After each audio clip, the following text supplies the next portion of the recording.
Welcome to Cyborg 86. Today we're going to take this Suzuki Samurai, remove the back half of the top, and add a sunroof. We'll do that using our slicer and no other tools.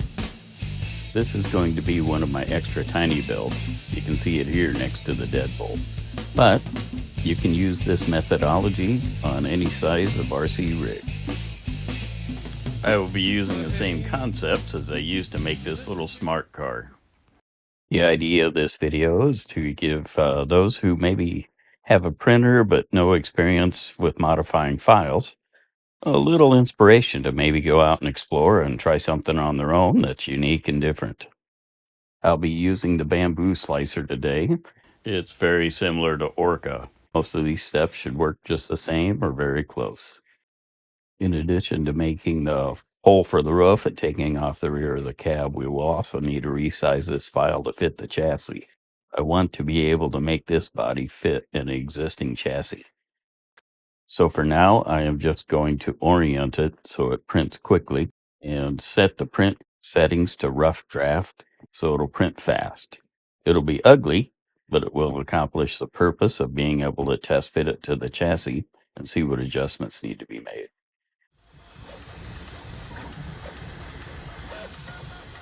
Here we can see that the wheelbase is pretty close. It needs to be adjusted a bit. Also, it's way too narrow. I don't care for how narrow it is, so I'm going to widen it out. That may not be quite as scale looking, but that's the way I prefer it. I'd like to have the fenders hanging over the wheels at least part way. I did some rough calculations and some thumbnail guesstimates, figure out how much to widen it, how much to lengthen it to make it fit right.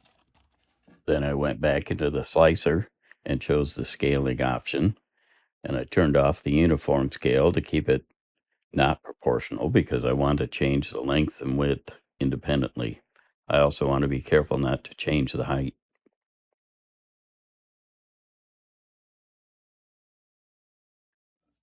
At this point, I was happy with the test fit, so then I marked out where I was going to cut the sunroof and also where I was going to cut off the rear of the cab.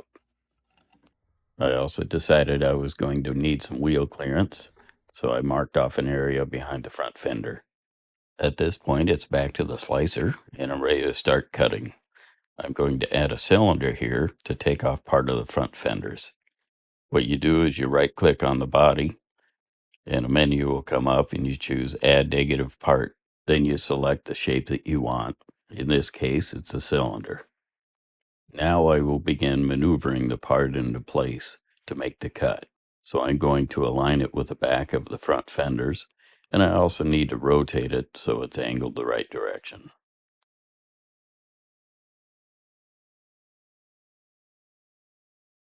At this point, I will grab it with this tool and begin maneuvering it into place. Then I'll resize it when I have it lined up just right. This process can be a bit tedious, but I find it to be a lot less tedious than trying to cut the body after it's been printed.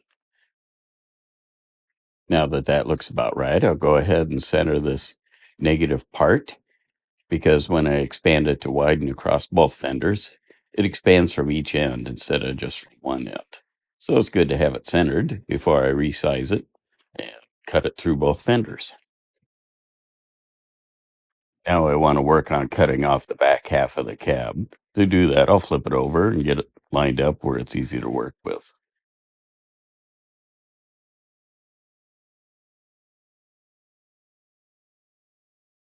And now that it's lined up, I'll go ahead and add another negative part. This time, I'll choose rounded rectangle from the selection.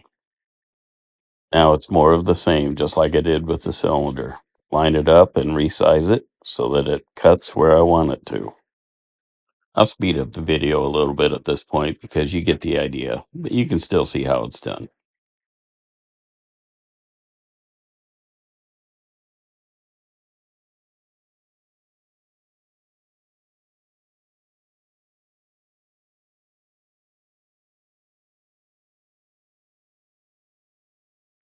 I think I'm pretty happy with that now.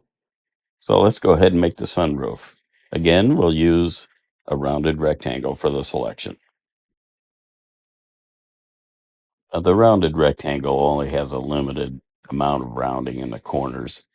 It's not very visible and it's not adjustable, but in this case it works just fine.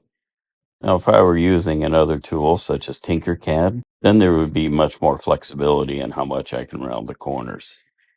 I'll go ahead and print it out again and see how it's looking now. I had been using the magenta color because I just don't like it, so I don't mind using it for rough drafts. Now I'm switching to the gray because it's my favorite and the supports release much easier on the gray. This time I fully mounted it using the magnets and I'm looking it over. Looks like I can tweak the wheelbase just a little bit, so I'm going to go ahead and lengthen it, print it again. I won't show you that because you've already seen it. Another thing I'd like to show you is how to add a positive part. In this case, the headlight sockets go all the way through, and I don't intend to mount lights. So what I'd like to do is put a little backing in there so I can paint them silver and then they'll look more like headlights. So I just selected positive part and then selected cylinder again. You can see it's a different color, more solid, so you know that you have that instead of a negative part. Then the next thing I'm going to do is resize that cylinder. Got to make sure I get the right part selected first. You'll notice the whole thing shrunk for a little bit. You can look on the left menu there and you can see which part you're selecting. And actually, if you want to on the left menu, you can rename it so it's easier to do. That's very handy because I tend to forget, is it part 4 or part 7 or what is it? Again, the purpose of this video is to kind of help you get an idea if you've never done anything like this before. Give you a little courage maybe to get your feet wet, try something different. Filament is super cheap. I don't mind printing out a few versions of the body in rough draft form. It takes a little bit, but it's really not that bad. And once you get going into it, it's really interesting to do. Tinkercad would be a better tool to do this, though sometimes the files I get are too large to load into Tinkercad, but the slicer will handle them just fine. So either one's an option, but I just decided to show it to you in the slicer now. In the future, I might show you in Tinkercad. At this point, I'm going to call it my final print. I'll go ahead and paint over the markings and things, but I'd really like to put a bed in here to cover up all that garbage. So let's go ahead and do that. I'm going to measure the space for the bed, length and width, and I'll probably extrude it to maybe, I don't know, 8/10 of a millimeter or something like that, something real slim. And we'll print out a rough draft, and then we'll go ahead and add some features to it. Now back in Bambu Slicer, I'm going to add a new plate, and on that plate I'll add a new primitive object. Now let's go ahead and choose the rounded rectangle again. Now we'll go ahead and resize it to the measurements that we had just taken off the bed. This will be a rough draft, just like before. It never fits exactly right the first time. Go ahead and use some filament. Be bold and have fun with it. Now there were a couple of spots where the body comes in a little bit, so we need to cut some clearance. So we'll go ahead and add some negative cylinders, just like we did before. Same process.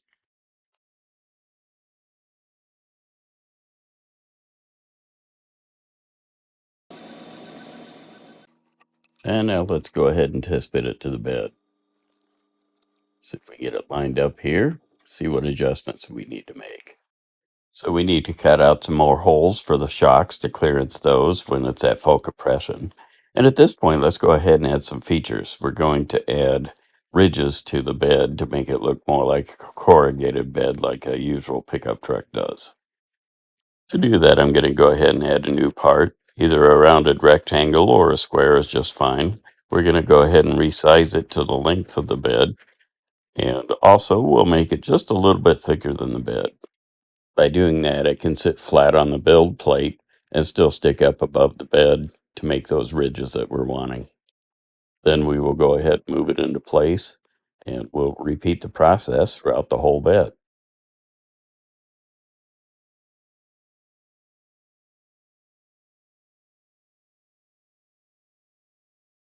And now it looks like we have those done. It's looking pretty good. We'll go ahead and print it out, see how it works.